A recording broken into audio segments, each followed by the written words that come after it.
¿Cómo están? Hola. Buenas tardes.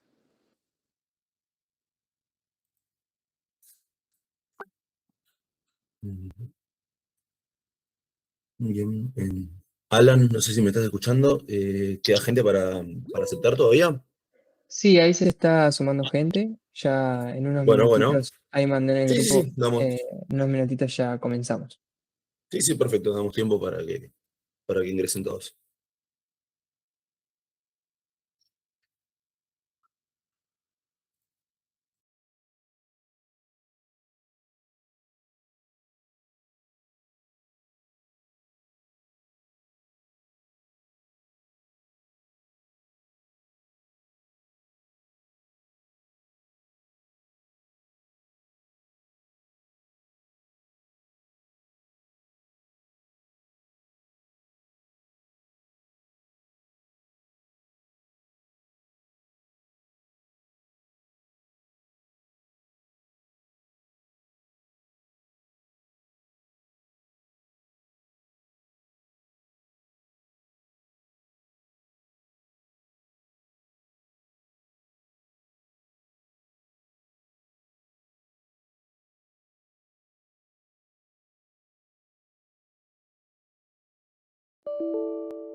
Bueno, doctor, si le parece, vayamos comenzando. Bueno, perfecto. Bien, Muy bien. En primera instancia, quiero estar compartiendo la pantalla de manera correcta. De esta ahí manera está. tendría que estar viendo solamente la presentación de PowerPoint. ¿Esto está correcto? ¿Lo están pudiendo ver bien? Sí, sí, se ve la presentación en ¿El, este au- momento. el audio se escucha bien? Perfecto. El cursor también se ve, el mouse también se ve. Muy bien. Bueno, perfecto. Siendo así, vamos a empezar. En primera instancia me presento. Mi nombre es Ignacio Palomino, yo soy médico infectólogo del Hospital Muñiz. Eh, Soy jefe de trabajos prácticos de la segunda unidad académica de microbiología y parasitología y trabajo en el laboratorio de patología experimental y microscopía electrónica, ambos a cargo del doctor Norberto San Juan. Eh, bueno, en segunda instancia, agradecer a la Federación por haberme presentado esta oportunidad para poder explayarnos acerca de este tema. que es importante históricamente, pero sobre todo en el perfil epidemiológico por el que estamos pasando ahora. Aclaro también, vale la pena aclarar que si bien soy infectólogo y hago microbiología, lo que me compete con respecto a este tema más que nada es admiración y fascinación por el tema. No tengo una experiencia práctica al respecto, no he atendido pacientes con ébola, pero me parece una buena oportunidad para que aprendamos todos acerca de este tema y vayamos afrontando la situación para saber cómo responder si en algún momento tenemos que enfrentarnos a un brote, que esperemos que eso no ocurra. ¿Sí? Muy bien. Vamos a empezar, vamos a hablar un poco de los objetivos generales para esta clase. ¿Sí? Vamos a querer describir la patogenia de la enfermedad por virus ébola. Vamos a hablar del contexto epidemiológico actual, el ciclo de transmisión, cuestiones microbiológicas. Hay objetivos específicos que es diferenciar brevemente y con las herramientas que tengamos las distintas especies dentro del género ortobolavirus y en relación con otros filovirus. Vamos a identificar cómo son los ciclos de transmisión, vamos a tratar de hablar de reservorios del virus, vamos a hablar de factores de riesgo para la población para obtener la infección, vamos a describir cómo es la clínica de la enfermedad y la patogenia, vamos a analizar la evolución histórica de los brotes y vamos a lo último a describir un poco la situación actual y cómo es el impacto que viene teniendo hasta ahora. ¿Sí? Muy bien. En primera instancia, a modo de introducción, vamos a hablar de los virus de la familia Filoviridae. Son virus filamentosos, como pueden observarse, son de estructura alargada, particularmente hablando de aquellos que conforman el género Ortho-Marburg virus y algunos de los que conforman el género Ortho-Ebola-virus. Son endémicos de algunas regiones de África y pueden causar brotes de enfermedades febriles hemorrágicas que tienen gran mortalidad y suponen un riesgo y una amenaza para la salud pública.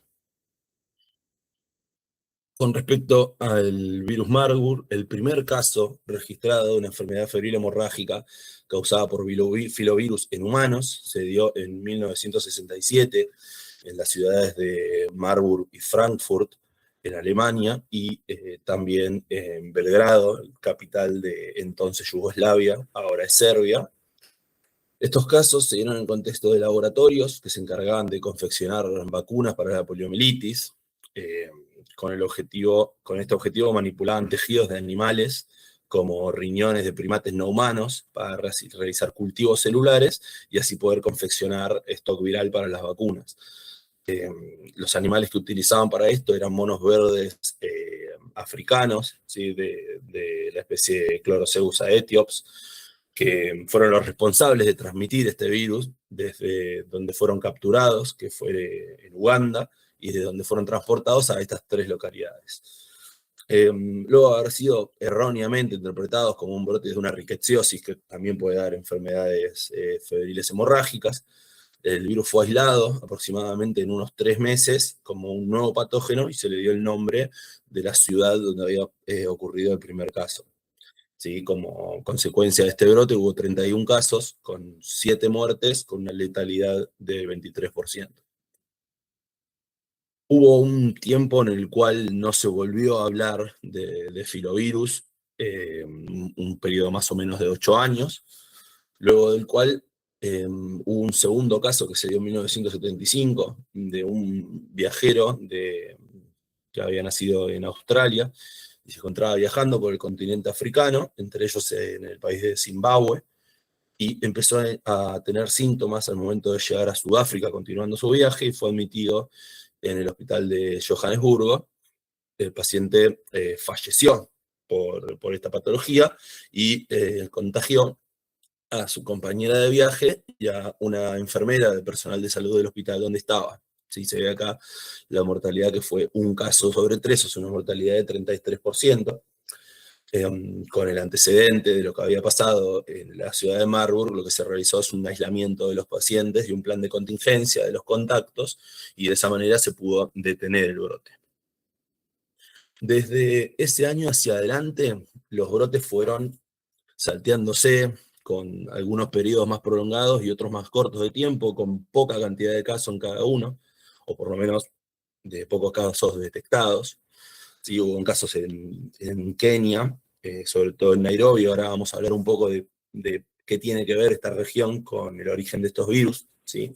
Acá van a leer que se habla del Parque Nacional Monte Elgon y de la Cueva de Quitún. Ahora vamos a ver qué es eso exactamente. Quizás los dos casos más relevantes para epidemiológicamente son los que ocurrieron entre el 98 y el 2000 y en República Democrática del Congo, y entre 2004 y 2005 en Angola, porque fueron los más cuantiosos, ¿sí? Entre 150 y 250 casos respectivamente, con una mortalidad entre el 83 y el 90%, que es bastante alta. Desde entonces se han sucedido casos, ha habido, como ven, bastante poca cantidad de casos por brote, por suerte. El último que se vio hasta ahora fue en 2025 en una región de Etiopía, en el cual no se pudo especificar el caso índice. Ahora, cuando hablamos de lo que nos compete ahora es el virus ébola propiamente dicho, del género ortoebolavirus, después más o menos de 9 casos del primer brote del virus Marburgo y a un caso del paciente de Johannesburgo, se iniciaron reportes de una enfermedad hemorrágica en junio de 1976 entre los trabajadores de una fábrica textil, que el caso índice era un trabajador que trabajaba con el algodón, la localidad de Ensara, en Sudán, y que se extendió hasta un hospital en la localidad de Maridi. Fue un brote relativamente grande, con 284 casos, 151 muertes, una letalidad de 53%.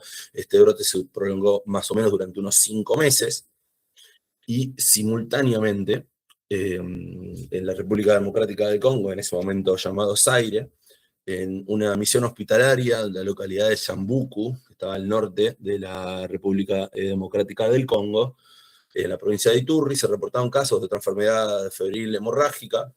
De hecho, aunque este brote inició después, los primeros datos que se llegaron a la Organización Mundial de la Salud fue de esta fiebre hemorrágica. Posteriormente se esclareció que estaba ocurriendo simultáneamente un caso en Sudán.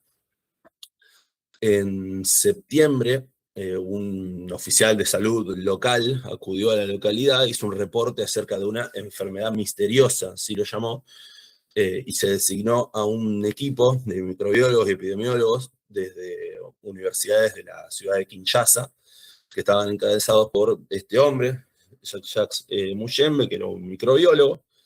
Empezaron a estudiar los casos y a aislar a los pacientes. El brote mayoritariamente por estudios epidemiológicos se vio que estuvo propagado por el uso de jeringuillas reutilizadas con técnicas de esterilización poco fiables en estos sitios de salud.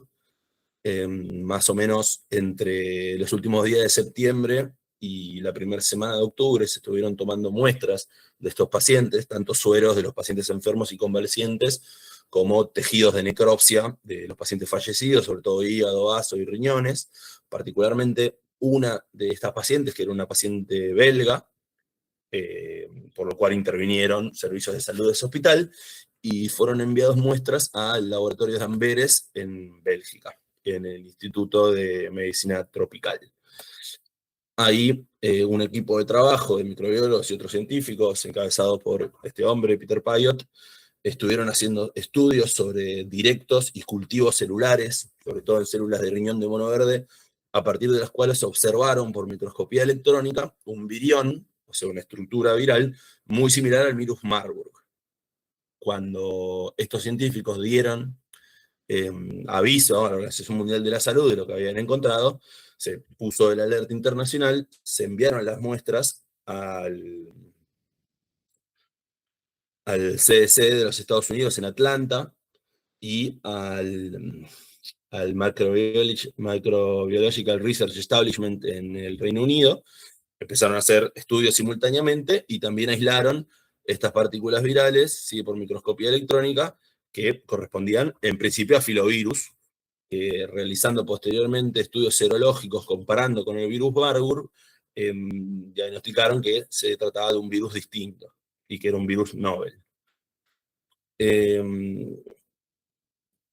El brote duró más o menos hasta noviembre y se controló en unas 11 semanas mediante medidas de salud pública, como el cierre de los hospitales, particularmente de este hospital, y aislamiento de los enfermos hasta que se limitaran los susceptibles.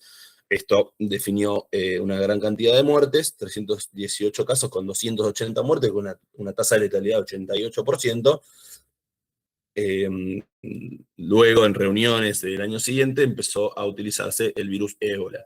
El virus ébola es acerca de un río que pasa relativamente cercano a la localidad. El objetivo era no generar estigmatización de la sociedad y que no se los asocie a una enfermedad, por eso no se utilizó el nombre de Yambuco ni de la localidad donde se inició.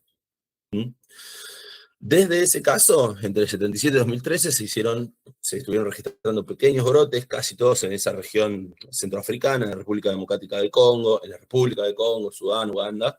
Hubo casos esporádicos en otras regiones, como en Costa de Marfil. Los casos más importantes hasta esta época, 2013, fueron en República Democrática del Congo en el 95, con 315 casos y 81% de letalidad.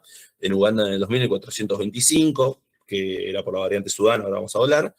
Y en el año 2007 se reconoció que había un nuevo virus dentro del género ortoebolavirus, que ahora vamos a hablar un poco de taxonomía, que era el virus Bundibugyo, que nos va a importar con respecto a la situación actual. En el 2014-2016 se dio el mayor brote de enfermedad hemorrágica por virus ébola que hay hasta ahora, incluyendo el actual. Se hubo propagación a zonas urbanas y se expandió internacionalmente, obviamente por casos importados, no hubo casos autóctonos en otras localidades, pero llegaron casos importados a España, Reino Unido, Italia, Estados Unidos, y la Organización Mundial de la Salud declaró el estado de emergencia de salud pública internacional, que duró hasta el junio de 2016, cuando se dio por finalizado el brote. Hubo más de 28.000 casos, con más de 11.000 muertes, una letalidad del 39%. Cuando se hicieron estudios genómicos, se vio que la especie de este virus era ortoebolavirus zairense, o sea, el mismo virus que había causado el brote del 76, que en el brote del 76 la mortalidad era del 88%. Acá la letalidad era del 39%, sin embargo sería la misma especie viral, lo cual nos plantea algunas interrogantes. ¿Qué pasó acá? Porque hubo una mortalidad casi la mitad que la anterior, si es el mismo virus. Lo que se estima es que probablemente, habiendo tenido el antecedente del brote primario, aumentó mucho la tasa de estudios a pacientes con sintomatología, muchas veces a pacientes con sintomatología más leve y en estadios más tempranos de la enfermedad, cuando en el brote original probablemente los estudios se hicieron en pacientes que ya estaban en estadios terminales y manifestaban síntomas hemorrágicos claros. Muy bien, desde el 16 hasta el 2025 hubo algunos brotes, todos menores hasta los anteriores y bastante pequeños comparados con el 2014. Quizá el más relevante fue el 10º brote en República Democrática del Congo, con unos 3.400 casos, una letalidad del 66%. El brote oral que está ocurriendo en República Democrática del Congo y Uganda está ocurriendo desde mayo de este año. Vamos a hablar más de eso al final de la clase. Vamos a hablar un poco de lo que es la taxonomía para que sepamos. Vieron que usé bastante términos distintos hasta ahora con respecto a ortobolavirus, virus aire, que corresponden a cada uno. Vamos a hablar un poco de lo que es la taxonomía. ¿Sí? Primero, generalidades. La taxonomía como tal es la ciencia que trata de principios, métodos y fines de clasificación. O sea, es una forma de compartimentalizar la información para que tengamos acceso claro a los términos y no mezclemos una categoría con otra. Se ha hablado mucho desde muchísimos años con respecto a la taxonomía. Se habló de Aristóteles, que era un estudiante de la naturaleza, un naturalista. Se lo determinó el gran clasificador porque él empezó a hablar del término de las categorías. Él hablaba principalmente de animales y plantas, pero bueno, ahora vamos a ver que la taxonomía se puede aplicar incluso a cuestiones de las inorgánicas. Si bien él no utilizó el término taxones, nosotros utilizamos el término taxones, que son estas categorías de la clasificación de la biología, que son categorías con jerarquías que engloban determinados términos a partir de los cuales se van desarrollando taxones inferiores que tienen categorías inferiores. Esto es un poco el esquema de lo que es la taxonomía de la biología, en el cual los términos que engloban a la mayor cantidad de otros taxones, y son los taxones superiores, que son los dominios, y bajan hasta las especies. Hay taxones inferiores a especies, pero tienen una categoría bastante inferior. Ahora vamos a dar un poquito de ejemplos para que se entienda un poco mejor. ¿Qué ventaja de esto? Bueno, tenemos un lenguaje que es universal, entonces podemos comunicarnos de manera más eficiente, independientemente del idioma o de las culturas de cada país, y podemos entendernos fácilmente con respecto a la clasificación de los seres vivos. Ahora, la idea es que esto de simplicidad, que sea fácil comunicarnos.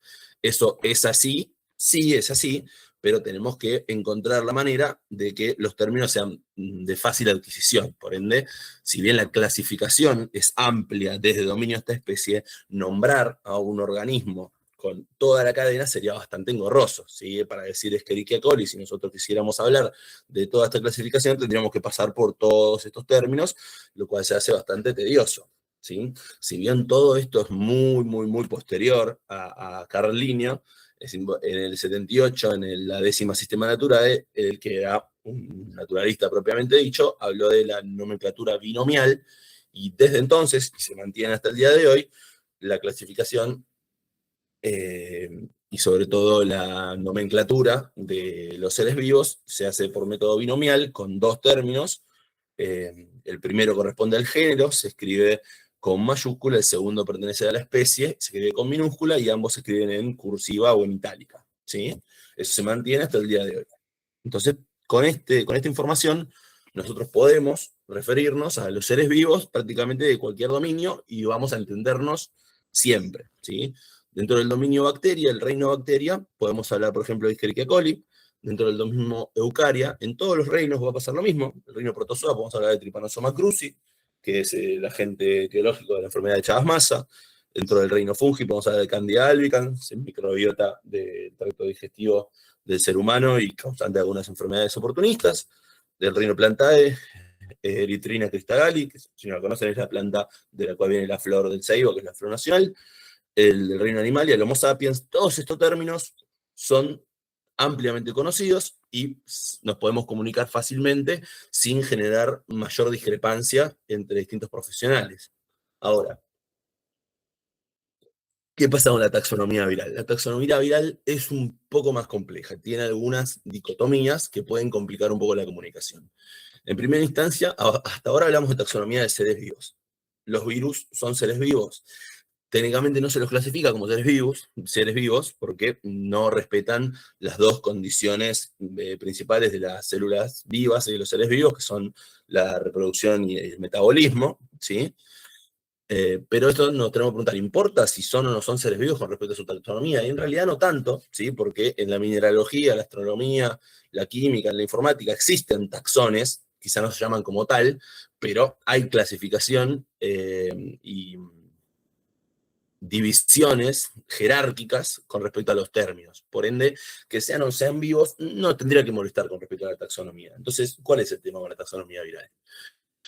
Esto es un paralelismo de lo que ocurría con lo que hice con el Escherichia coli, ¿sí?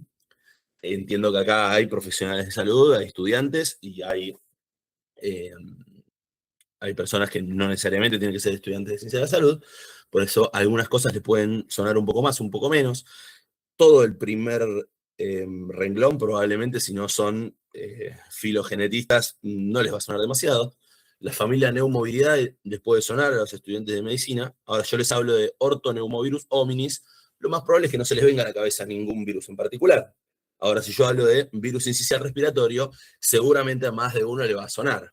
Ahora, ¿cuál es el tema? Estos dos, en realidad no son dos, es el mismo virus. Ortoneumovirus hominis es el mismo virus que el virus incisional respiratorio, o sea que tienen dos nombres distintos, ambos son aceptados, y eso puede generar algunas dicotomías. ¿De dónde viene todo esto? Bueno, en la taxonomía viral existen los nombres que son coloquiales, de uso coloquial o vernáculos, y existe el nombre liniano, que es el nombre técnico que responde a la taxonomía, ¿sí? Algún ejemplo. El virus del sarampión, que nosotros lo conocemos como virus del sarampión, porque se nombró desde la enfermedad, que la enfermedad se llama sarampión. El nombre liniano es Measles morbillivirus, ahora vamos a ver por qué algunos términos son en inglés.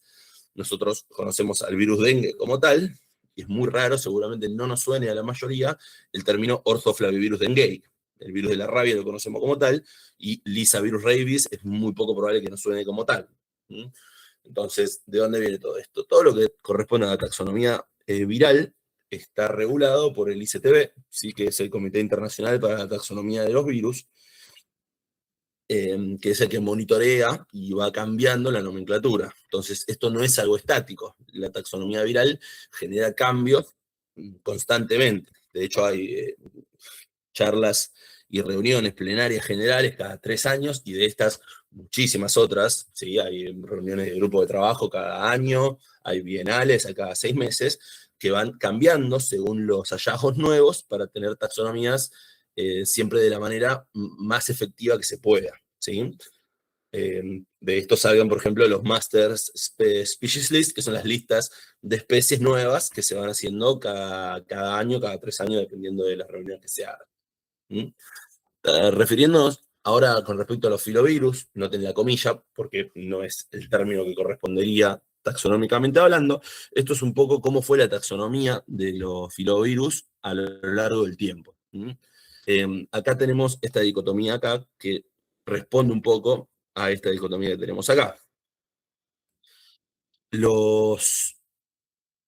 Esta columna que está acá habla de el nombre que utilizan los científicos al momento de estudiar a los virus, ¿sí? Que es lógico que venga antes del ICTB, porque el ICTB actúa sobre virus que ya están descritos. Cuando uno describe un virus y lo aísla por primera vez, claramente no va a haber tal en el ICTB.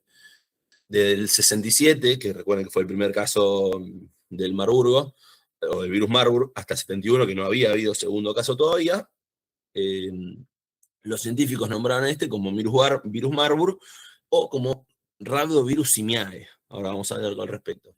Entre el 71 y el 76, recuerden, el 75 fue el segundo brote en Johannesburgo. El ICTB había nombrado a este virus como Rhabdovirus monkey, ¿sí? O virus Marburg. ¿A qué viene todo esto? ¿Qué es el rhabdovirus? Rhabdovirus es el virus de la rabia, ¿sí? ¿Por qué lo llamaron así? Porque por lo menos lo que es estructuralmente, sobre todo si los ven algo viriones en microscopía electrónica, esto es un diagrama claramente, fíjense que las estructuras son relativamente similares. Si bien los filovirus son filamentosos y mucho más largos, ambos son virus envueltos, ambos tienen glicoproteínas de membrana, tienen un genoma parecido, ¿sí? Entonces habían observado la similitud y pensaron que podían estar relacionados. Obviamente posteriormente se vio que no, pero por eso tuvieron estos nombres hasta ese momento. Esa justamente es la virtud de tener el ICTB, que te pueden modificar las taxonomías independientemente de lo que haya ocurrido después, ¿sí? Lo que haya ocurrido antes, perdón. Bueno, entre el 76 y el 79, habiendo visto el ICTB, estaba comparando las estructuras con los rhabdovirus, observaron que no era real esta similitud, por ende se tomaron este tiempo para estudiar al virus, y no había una taxonomía monitorada por el ICTB en este momento. Los científicos siguieron estudiando, como ya había pasado del 76, ya existían los dos virus, virus Marburg y virus ébola. Entre el 79 y el 82, el ICTB ya se había promulgado por la existencia de ambos virus, del virus ébola y del virus Marburg, pero no lo podían clasificar taxonómicamente porque no conocían cómo era la filogenia de esos virus, ¿sí?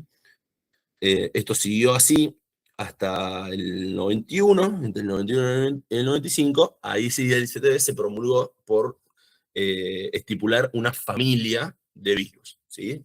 Se estipuló por la familia, le llamó Filoviridae.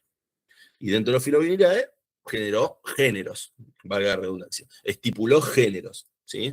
En este momento, el nombre que se le dio al género fue el género filovirus. Y dentro del género filovirus habló de dos especies, de la especie Marburg y de la especie ébola.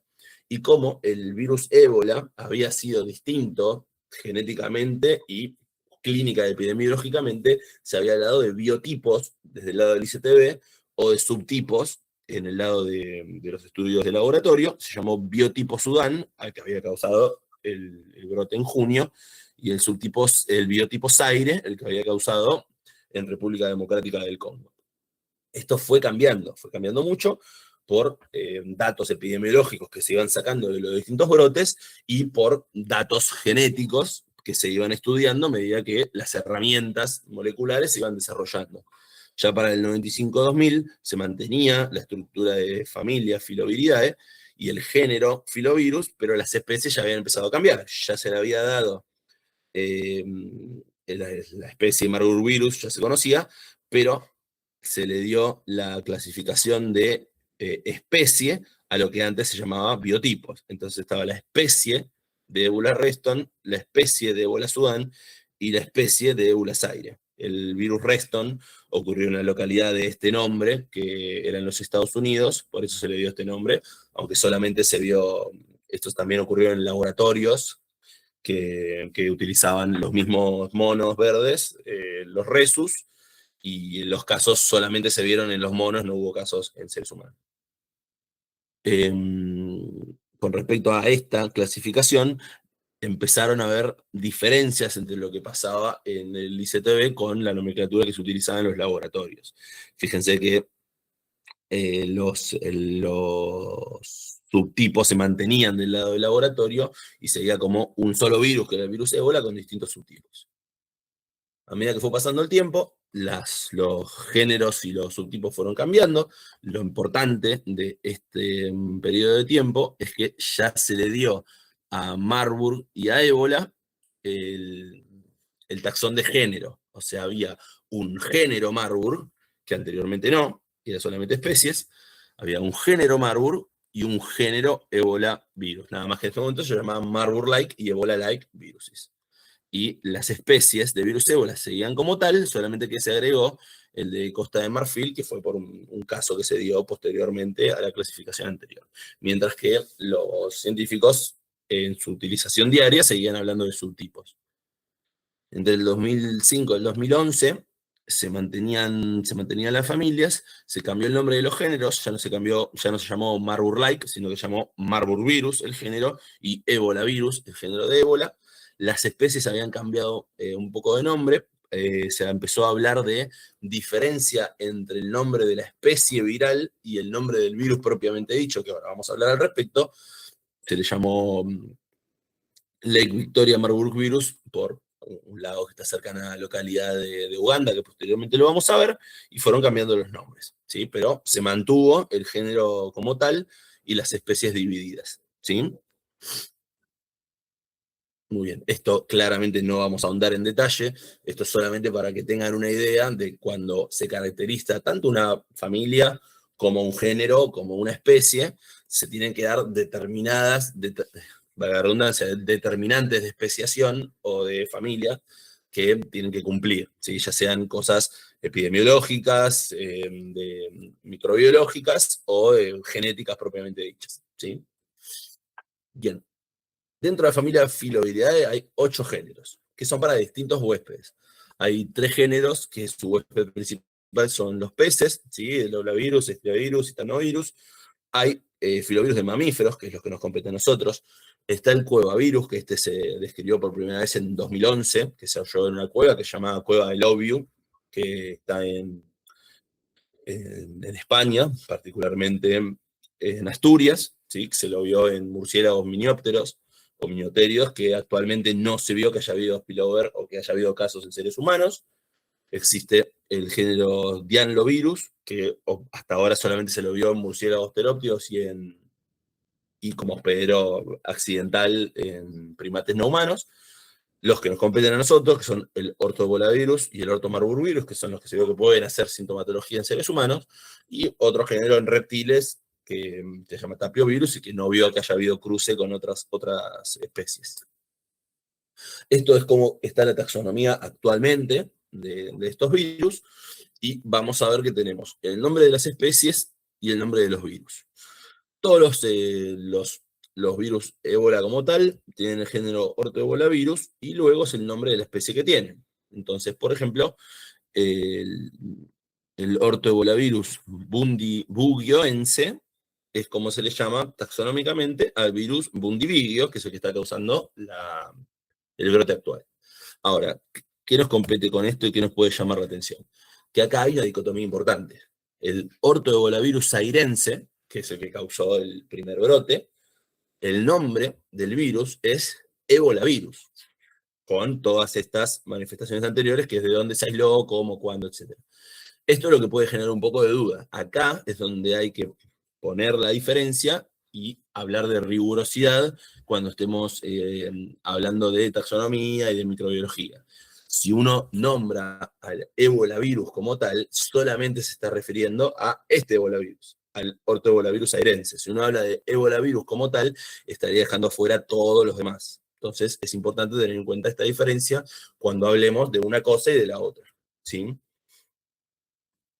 Muy bien. Entonces acá vamos a hablar de la diferencia de lo que es el nombre de un virus como tal y el nombre de la especie viral. ¿Sí? El nombre del virus como tal, el virus es una entidad física, o sea, es el agente infeccioso propiamente dicho, que puede infectar organismos, mientras que las especies virales son términos abstractos, es una categorización taxonómica que la hacen los seres humanos para ayudarnos a entender las relaciones entre ellos, las propiedades, cómo evolucionan, pero no es, los virus, digamos, no son inoculados, no se purifican, no se clonan, las especies virales son términos abstractos, mientras que los virus son el agente etiológico propiamente dicho, ¿sí?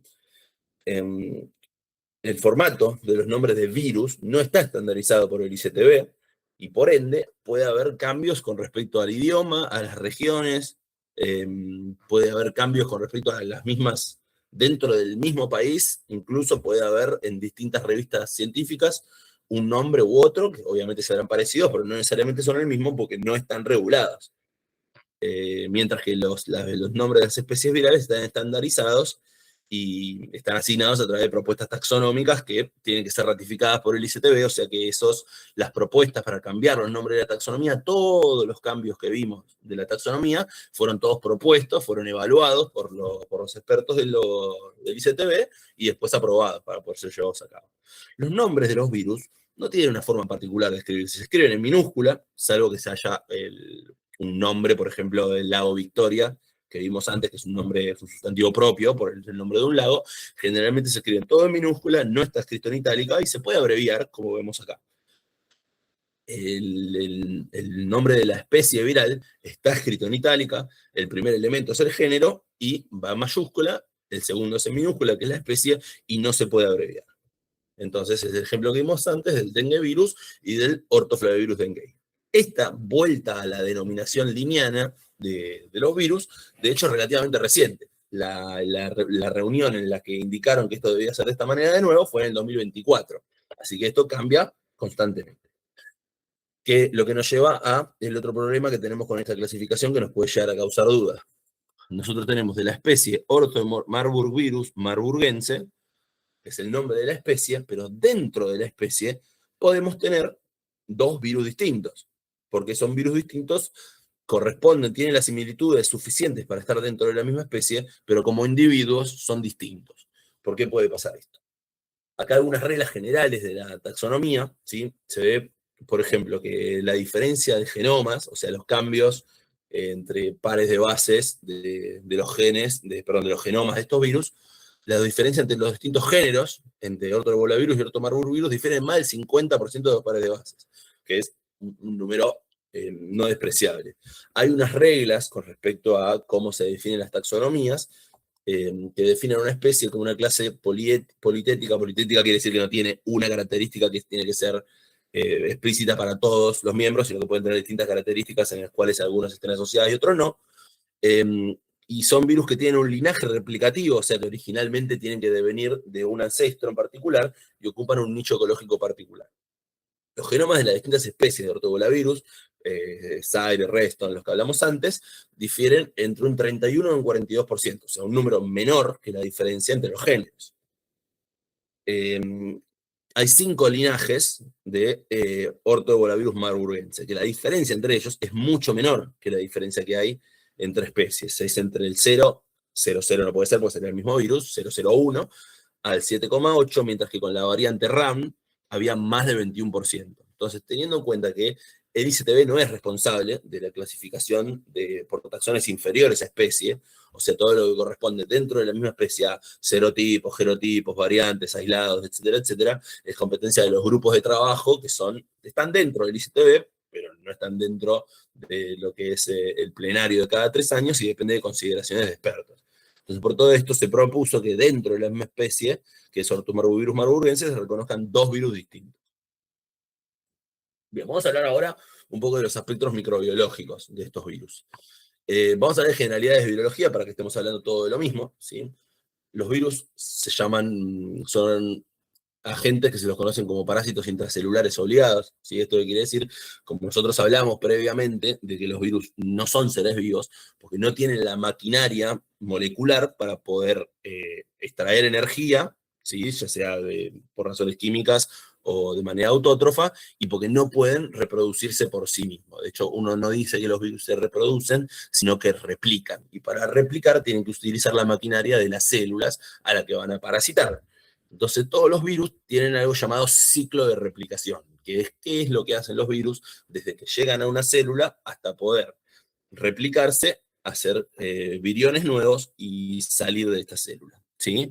Los pasos varían entre algún tipo de virus y otro, pero mayoritariamente inician por la absorción, que la absorción es el contacto del virus y de una estructura habitualmente proteica o glicoproteica que va a hacer contacto con alguna molécula de la membrana de la célula huésped que va a ser de receptor, ¿sí? Entonces esta interacción entre un antígeno viral y ese receptor va a generar una penetración. De esto vamos a ver que hay distintas formas, pero no viene al caso.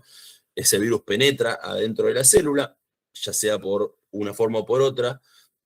Este virus se va a desnudar adentro de la célula y acá tiene que cumplir varias cuestiones. En primer momento, su genoma eh, tiene que traducir proteínas para que, ya sean estructurales o sean que formen parte del ciclo de replicación del virus, van a necesitar formarlas y va a tener que además hacer replicación del genoma. O sea que para que haya nuevos virus va a tener que haber una duplicación del genoma. Todo esto se lleva a cabo dentro de la célula, algunos virus en el núcleo, algunos virus en el citoplasma. Posteriormente se unen los que son los genomas replicados con las proteínas estructurales que forman parte del virus, se ensamblan y salen de la célula como un virión nuevo, ¿sí? Es difícil que un mismo esquema aplique para todos los virus porque tienen diferencias en los ciclos replicativos según cada uno de los virus, pero a grandes rasgos un virus tiene que hacer esto: contactar con su célula, ingresar a la misma, desnudarse, replicar el genoma, generar proteínas, ensamblarse y salir, ¿sí? Esto es lo que hacen la mayoría de los virus, ¿sí? Los virus son agentes infecciosos extremadamente pequeños, ¿sí? Esto es un diagrama comparativo como para darles un pantallazo, ¿sí? Esto es una célula eucariota normal, ¿sí? Esto habla de células de una levadura, pero 7 micrómetros podría ser, por ejemplo, un glóbulo rojo, ¿sí? Lo compara con 2 bacterias tipos, ¿sí? Con un bacilo y con un coco, ¿sí? Que miden entre 1 y 2 micrómetros. Y acá ya viene el esquema de los virus. Los virus van desde virus relativamente grandes, como los virus POX, ¿sí? Que miden unos 150 nanómetros. Son los virus más grandes de los que pueden infectar a seres humanos. Hay virus mucho más grandes, como el Pandora virus, que mide casi 1 micrómetro, pero bueno, no viene al caso. Después los virus pueden ir disminuyendo en el tamaño. El tamaño tipo de un virus son más o menos de 10, 90, 110 nanómetros, que por ejemplo el virus de HIV, que tiene esta estructura, hasta los virus más pequeños, como los poliovirus, que forman parte de una familia llamada Picornaviridae, son virus muy pequeñitos, y entre estas dos instancias están la mayoría de los virus que pueden infectar al ser humano, ¿sí? ¿Cómo está hecho un virus? ¿Cómo podemos hablar de que algo es un virus? Las mínimas cosas que tiene que tener una estructura para llamarse un virus es un genoma, que puede ser tanto de ADN como de ARN, y proteínas, ¿sí? Estas proteínas que se ensamblan alrededor de este genoma para protegerlo, entre otras cosas, entre este genoma y estas proteínas, se forma algo que se llama nucleocápside. Esa nucleocápside es la mínima unidad necesaria para que algo sea considerado un virus, ¿sí?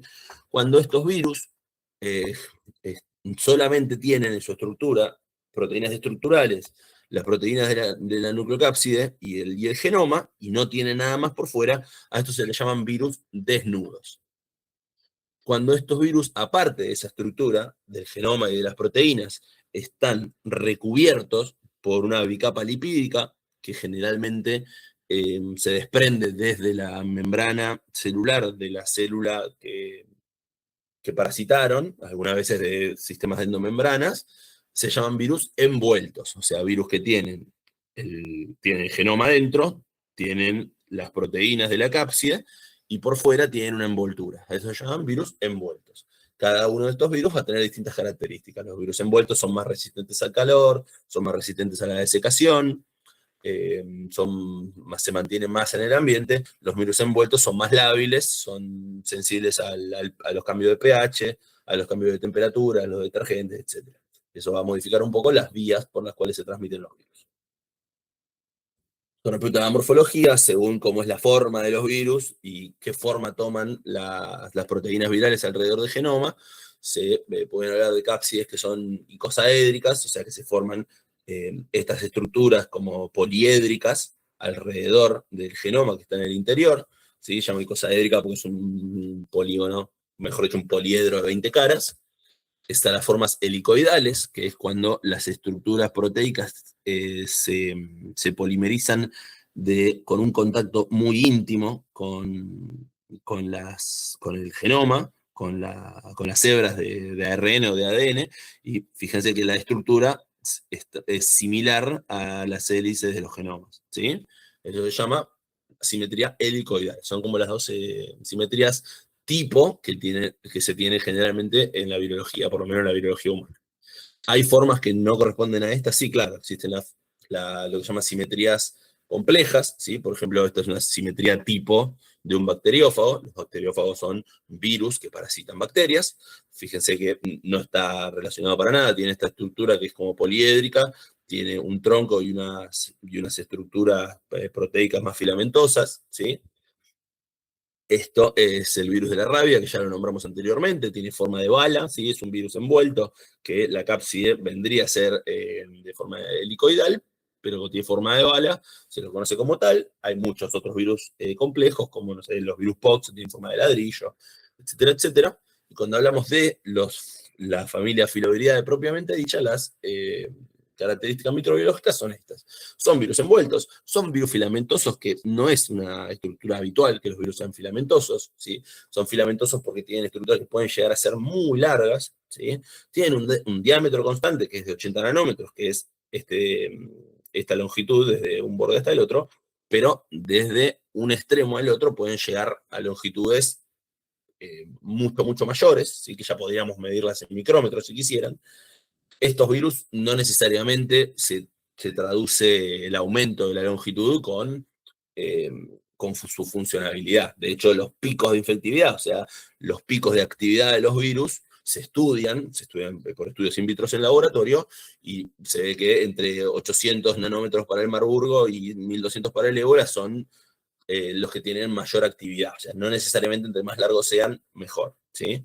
La cápside, que acá vemos la formita, tiene forma helicoidal, la simetría es compleja porque no corresponden a las simetrías tipo como estas dos, y además tiene la particularidad de ser pleomorfos. ¿Qué quiere decir ser pleomorfos? Que pueden tomar distintas formas en el ambiente, ¿sí?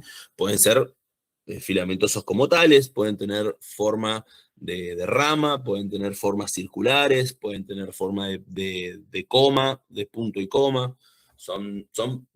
Ocupan distintas morfologías en el espacio, lo cual es importante tenerlo en cuenta al momento de que uno toma muestras para tratar de encontrar imágenes a microscopía electrónica y no confundirlo con otros virus, que seguramente lo que les pasó a los primeros científicos que quisieron nombrarlo y que los nombraron como similar al virus de la rabia. Acá dice, entre las características, que este virus tiene un genoma ARN-SC, quiere decir simple cadena, y acá hay un menos, que quiere decir que es de polaridad negativa. no es tan complejo, pero vamos a hablar un poco al respecto, como para que tengan un pantallazo de qué quiere decir, ¿sí? En el dogma de la biología, en la dirección en la cual la información genética se explaya es desde el ADN al ARN, esto se llama transcripción, desde el ARN a las proteínas, eso se llama traducción, ¿sí? Entonces, esto se da de manera tal que va a necesitar la transcripción a una polimerasa y la traducción la actividad de un ribosoma, ¿sí? Los ribosomas leen los ARNs de con un orden en particular. Lo leen de un extremo al otro. Los extremos son distintos cuando las hebras están eh, relacionadas la una con la otra, pues son antiparalelas, se dice. Entonces, una de estas cadenas, por ejemplo, va a tener un sentido, ¿sí? Que va a ser desde un extremo, que se le llama 5', porque es el número del carbono que queda libre, hasta el extremo 3', que es el carbono de la última base, ¿sí? Eso tiene una dirección. Entonces, la dirección de 5' a 3' es como los ribosomas leen estos pares de bases para empezar a hacer cadenas de aminoácidos que van a devenirse en proteínas, ¿sí? Entonces, esta dirección es importante tenerlo en cuenta porque para que un ARN pueda pasar a generarse una proteína, este ARN tiene que tener la característica de que estar en el sentido 5' a 3', además de otras, que tiene que tener una cola poliadenilada, un capuchón con determinadas pares de bases, tiene que cumplir para ser leída en un ribosoma y generarse proteínas que esté en dirección 5' a 3'. Entonces, el objetivo de todos los virus para poder replicarse es que desde su genoma se llegue a una molécula de ARN mensajero, o sea, que cumpla con que sea de una dirección 5' a 3'. Entonces, los virus con genomas de ADN no tienen demasiado problema. Los ADN que tienen doble hélice, que son similares a los ADN celulares, usan las polimerasas celulares y generan ARN mensajeros. Los retrovirus, no. Algunos virus, por ejemplo, los virus POX, tienen la capacidad de tener una transcriptasa que es dentro del virus y no usan la de las células huéspedes, pero no viene de caso. O sea, de nuevo, pasa de ADN de doble cadena a ARN mensajero. Los ADN de simple cadena tienen que usar una replicasa para generar la otra hebra y pasar al ARN mensajero. Esto es relativamente sencillo.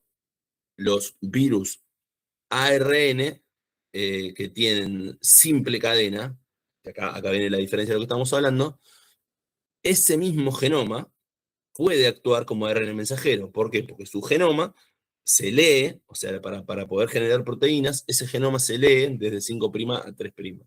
Por ende, cuando el genoma de un virus, que es de ARN, tiene la misma funcionalidad que un ARN mensajero, por ende no tiene que hacer un intermediario, a esto se le llaman virus con genoma de ARN de polaridad positiva, ¿sí? Eso es convencional. Convencionalmente se llamó a los genomas que pueden actuar directamente como ARN mensajeros como de polaridad positiva.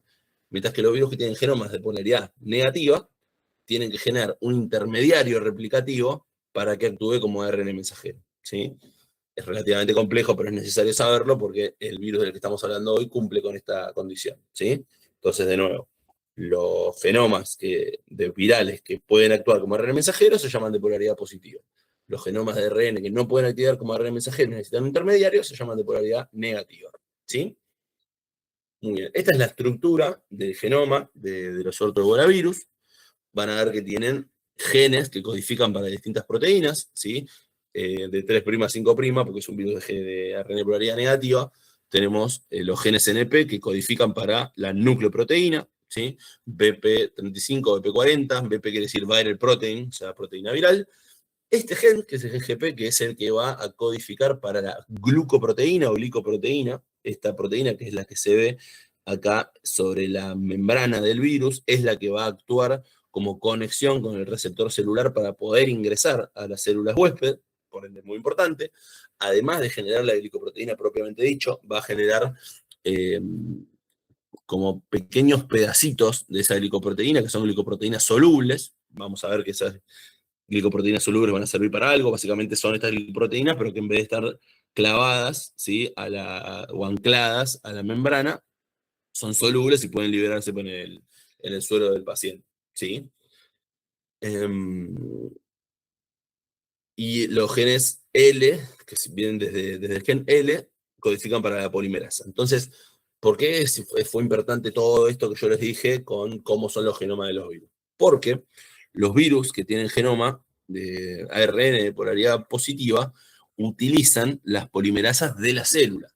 Por ende, entra el genoma sin ninguna otra necesidad que tener el genoma, va a actuar una polimerasa celular y va a generar, a partir de ese mismo genoma, va a replicar o va a poder generar proteínas. Ahora, cuando el genoma es ARN de polaridad negativa, la polimerasa que se va a requerir para poder replicar ese genoma no puede ser una polimerasa celular, porque las polimerasas celulares de las células de los eucariotas no tienen polimerasas que lean ARN de polaridad negativa, ¿sí? Por ende, ¿por qué es importante esto?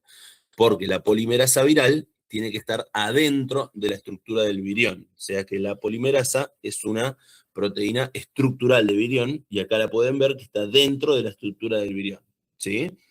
Esto es importante para entender un poco cómo es el ciclo de replicación del virus. Sin esta polimerasa no podría ser infectivo el virus, ¿sí? Bien. Bueno, seguimos un poco con el ciclo de replicación, que es relativamente similar a la mayoría de los virus, ¿sí? La unión de las partículas de virus ébola a los factores de adhesión en la superficie de las células huésped, que están mediadas por la glicoproteína que hablamos antes, ¿sí? O sea, por esta glicoproteína, es la que va a hacer contacto con el receptor celular. Y ahora hablamos entonces, ¿cuál es el receptor celular? El receptor celular, lo que se estima por los estudios que se hicieron hasta ahora, es que es que es el NCP1, que es un receptor para colesterol, que se expresan en un enorme número de células. La inmensa mayoría de las células eucariotas del ser humano expresan en mayor o menor medida este receptor. Pero hay células que tienen mayor densidad de la expresión de este receptor. ¿Cuáles son? Las células de la inmunidad, particularmente los macrófagos, las células dendríticas, ¿sí? No tanto así los linfocitos, las células del sistema nervioso central, particularmente las neuronas y sobre todo las células de la microglía, los hepatocitos, sobre todo por la funcionalidad que tiene el receptor de colesterol en los hepatocitos, células epiteliales, células endoteliales, ¿sí? Endoteliales de los vasos sanguíneos y del riñón, de los glomérulos, y epiteliales de los epitelios, de los túbulos contorneados del riñón y del epitelio gastrointestinal, por ejemplo, ¿sí? Que van a ser las células que van a ser los principales blancos de este virus, ¿sí? Entonces, el virus ingresa, hace contacto con ese receptor. Este contacto que tiene la glicoproteína con el receptor genera una endocitosis de la partícula viral, que es esto que vemos acá, ¿sí? La partícula queda rodeada, ¿sí?, por un endosoma. Este endosoma tardío va a hacer que las glicoproteínas se escindan, o sea que esa glicoproteína que tiene su unidad 1 y su unidad 2 sea modificada por la actividad de las catepsinas, que son estas proteínas que están dentro de los endosomas. Esto va a modificar la estructura de estas glicoproteínas y va a exponer el sitio de unión de esta subunidad de la glicoproteína, que es la subunidad 1, que con un pH bajo, que está acá dentro del endosoma, va a hacer que la interacción con las proteínas del endosoma permitan que se unan las membranas de la envoltura del virus y del endosoma para que puedan salir al citoplasma de la célula la nucleocápside del virus, ¿sí? O sea, las proteínas con el genoma viral y no solamente, y ya libre de la envoltura, ¿sí? Una vez adentro se va a producir hacer la replicación viral, la transcripción, la traducción, que como cualquier virus ARN ocurre en el citoplasma. El resto de las proteínas estructurales van, por distintos mecanismos, van a llegar a alguna parte de la membrana externa, de la membrana celular de esta célula huésped, y las glicoproteínas van a, como toda proteína que tiene que glicosiar, se va a pasar por el sistema de endomembrana y por el Golgi, y finalmente se van a unir estos genomas replicativos con estas moléculas y finalmente la célula va a hacer gemación, ¿sí? O sea, va a salir de la célula huésped y va a generar un virus nuevo. ¿Sí? Este es el ciclo replicativo habitual en general de todos los filovirus, pero particularmente del ortobolavirus. ¿Sí? Vamos a hablar un poco de la epidemiología. ¿Sí? Ya hablamos hasta ahora de brotes, de los brotes que se fueron sucediendo. Esto es un mapa que sobre todo el cinturón central de África y de los distintos brotes que se fueron sucediendo, pero de virus que han hecho spillover y han generado sintomatología y enfermedad en pacientes humanos, que son los virus Aires, Sudán, del bosque de Tai, que es este que se ve acá abajo en Costa de Marfil, y del virus Undibigio. ¿Sí? Aparte de esto, tendríamos que agregar el virus Reston, ¿sí? Que fue el que tuvo un caso en Estados Unidos y que además por estudios filogenéticos se lo pudo aislar en Asia, sobre todo en poblaciones porcinas, ¿sí? Lo cual la teoría que se tiene es que asociado a los periodos de migración de los murciélagos que viven en esta zona del cinturón de África y que migran hacia el este, podría ser que en esa migración hayan hecho una modificación para que les permitan hacer infección de otros huéspedes, por ejemplo, huéspedes porcinos, y que se hayan mantenido ese nicho ecológico acá en la parte de Asia, ¿sí? Pero fuera de eso, la inmensa mayoría de los filovirus tienen su endemicidad en el cinturón subsahariano de África, ¿sí? Ahora vamos a hablar de lo que nombré recién, de los reservorios. Se dice que el reservorio de los filovirus en general y de los virus ébola son pequeños mamíferos voladores, sobre todo murciélagos, de la familia Theropodidae. El esquema que justificaría esto sería los reservorios de los murciélagos hacen transmisión de animal a animal por distintos mecanismos, de los cuales no están dilucidados, ¿sí? Se hablan los huéspedes habitualmente, estamos hablando eh, de primates no humanos, ¿sí? Ya sean grandes primates, chimpancés, gorilas, etcétera, o pequeños primates como los monos, ¿sí? Y los antílopes y algunos otros tipos de ciervos, eso sobre todo se vio en el Tai Forest, en Costa de Marfil. Eh, esta transmisión, si bien no está dilucidada, se piensa que puede ser por mantenimiento de partículas virales de las excretas de estos animales y que estos animales estén en contacto con tales, o directamente de caza e ingesta, sobre todo por parte de los primates, de estos otros mamíferos. ¿Sí? A partir de estos huéspedes animales, ocurre lo que se llama evento del spillover. ¿Sí? Spillover es cuando un virus que no infecta a seres humanos, por el contacto repetido con los huéspedes o con los occidentales o con los reservorios, hay alguna modificación en su estructura antigénica que le permite que haya infección en un ser humano. ¿Sí? A esto se llama el evento de spillover y a este primer humano que tiene esta infección se le llama caso índice. ¿Sí? De nuevo, ¿cuáles son los mecanismos por los cuales esto ocurre? Tampoco está ciertamente dilucidado, pero puede tener que ver con la caza de estos animales, el consumo de su carne, etcétera, etcétera. Una vez que ya se dio el caso índice, ocurre lo que se llama la amplificación, ¿sí? La transmisión de humano a humano. Cuando esto pasa es que se dan los grandes brotes. ¿Cómo se transmite? Ahora lo vamos a ver. Esta es lo que se piensa teóricamente. ¿Sí? ¿De dónde viene esta teoría? Bueno, eh, acá en el medio de lo que es la separación política entre Uganda y Kenia, ¿sí? Esto recuerda que estamos en el cinturón subsahariano africano, acá existe un parque nacional que se llama el Parque Nacional Montelbón. Adentro del Parque Nacional existe una cueva extremadamente grande, ¿sí? Esta foto no lo puede ver, pero estamos hablando de metros, de decenas de metros, en esta cueva, que se llama la Cueva de Kitum. Cerca de esta región, acá de esta región de Uganda, si este es el lago Victoria, cerca de esta región es de donde se habían exportado los monos rhesus a Marburg y a Frankfurt, ¿sí? Entonces, cerca de esta región se estudió esta zona, se ingresó a esta cueva y se vio que en colonias de murciélagos que estaban acá adentro, había genoma de virus Marburg, ¿sí? En grandes cantidades. Entonces, por eso se pensó que estos murciélagos podrían ser los reservorios de esta infección. Pero para eso, antes de hablar de cuáles son los reservorios, tendríamos que saber qué quiere decir reservorio. Porque hasta ahora hablamos de muchos huéspedes distintos, pero no hablamos de reservorio en ningún momento. ¿Qué quiere decir epidemiológicamente reservorio? Un reservorio tiene que cumplir distintas características para ser tal. Cuando estamos hablando de reservorios virales, el organismo que funcione de reservorio tiene que tener la característica de poder, de ser susceptible, o sea, que tenga la capacidad de ser infectado por el virus. Tienen que generar viremias largas. Viremia quiere decir que haya virus en sangre. Tiene que tener la particularidad de tener viremias prolongadas para que cada una de estas infecciones sea prolongada en el tiempo y no corta y le permita al virus replicarse e infectar a otros susceptibles.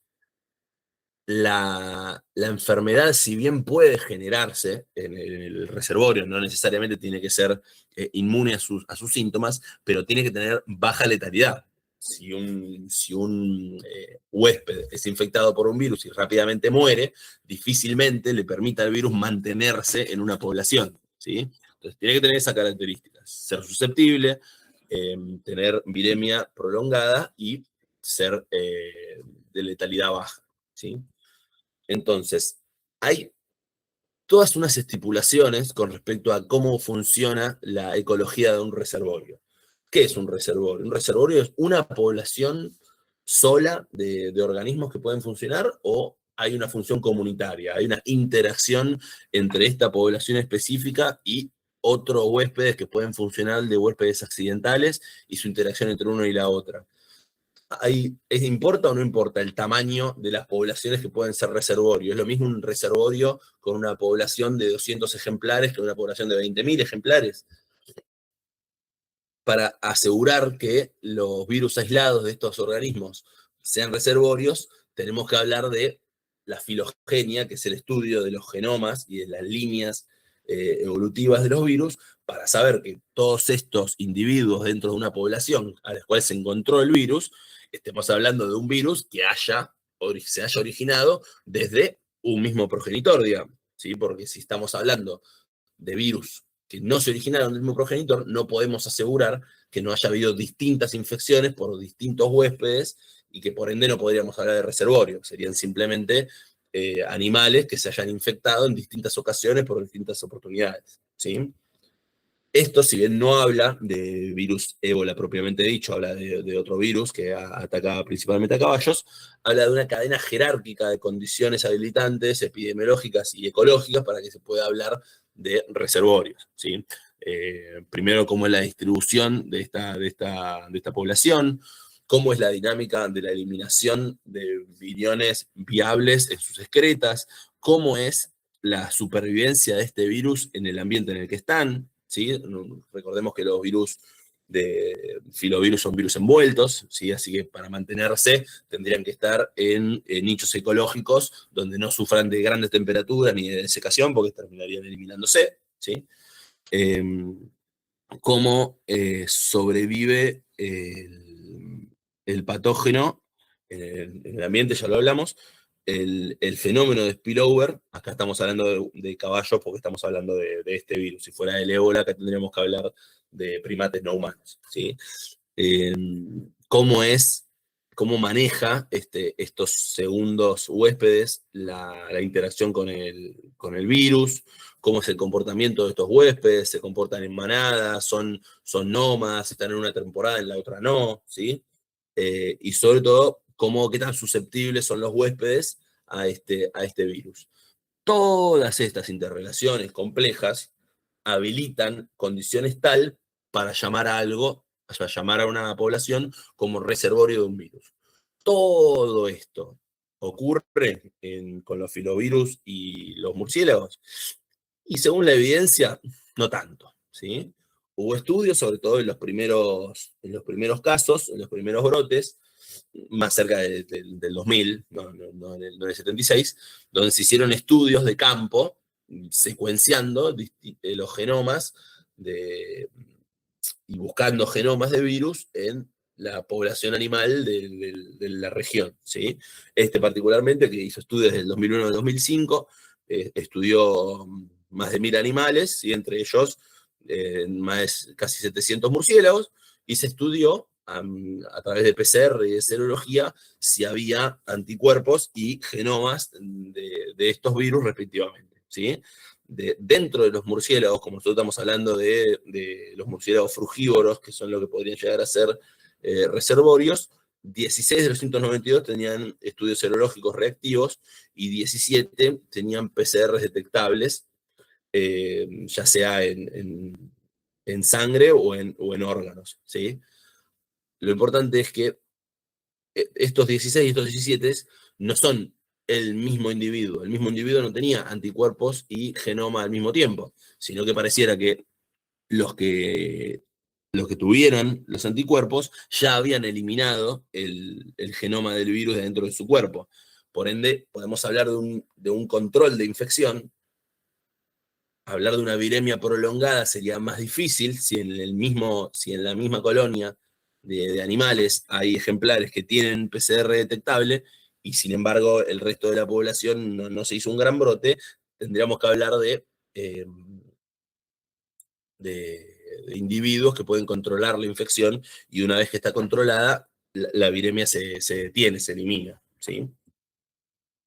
Otros estudios estudiaron en brotes en el 2003, había ARN viral en 3 especímenes, pero no hallaron secuencias completas. De nuevo, en estos especímenes también hubo seroconversión, o sea que pasaron de ser serológicamente no respondedores al virus a con anticuerpos detectables. También habla de control de la replicación, y no habla de la mecánica habitual de un reservorio, ¿sí? Después podemos basarnos en datos epidemiológicos. En realidad no hay tantos datos epidemiológicos reales que establezcan la relación de casos índices con el contacto con un reservorio. El único que está asociado a los murciélagos propiamente dicho es en este brote, en el 2007, donde una primera víctima, o sea, un primer paciente que sucumbió ante la enfermedad, era una niña cuyo padre había comido carne de murciélago frugívoro con anterioridad al caso de la hija. Cuando uno lee este caso, veo que este evento ocurrió bastante antes de que esta primera niña se infectara, y que ni el padre ni los cazadores de murciélagos tuvieron sintomatología, así que es difícil asociarlo, el caso de índice, a este tipo de animales, como para llamarlos reservorios, ¿sí? Después, ¿qué más? Tenemos sesgos, ¿sí? Estos son murciélagos de frugívoros y no frugívoros, ¿sí? Este, este, mm, este gráfico es un árbol filogenético.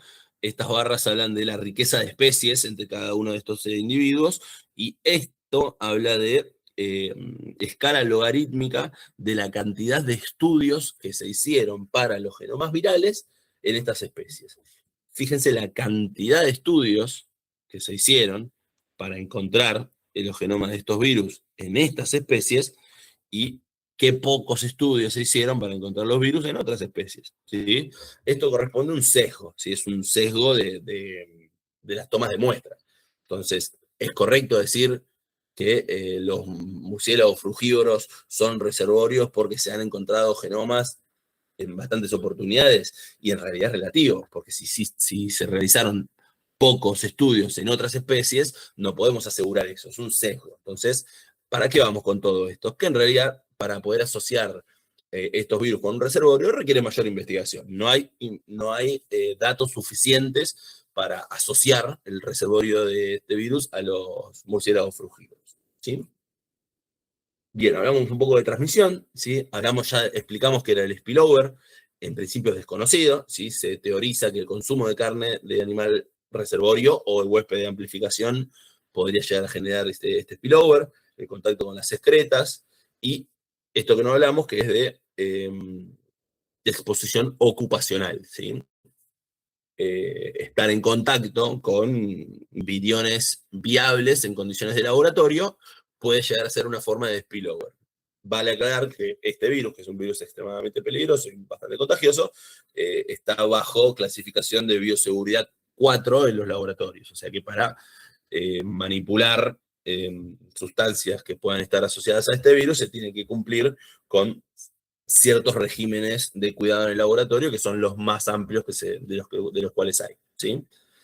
Después de la transmisión primaria, que es el spillover, existe la transmisión secundaria, que es la transmisión de persona a persona. ¿Cómo se transmite? Con contacto directo de los fluidos de los pacientes enfermos. ¿A qué decimos con contacto directo? Contacto directo es o con mucosas, ¿sí? Mucosas oral, mucosa conjuntival, o con piel lesionada, ya sea con los fluidos, directamente con los fluidos del paciente, o indirectamente a través de fomites. ¿Qué son los fomites? Fomites son utensilios, digamos, inorgánicos que sirven como transporte de estos virus.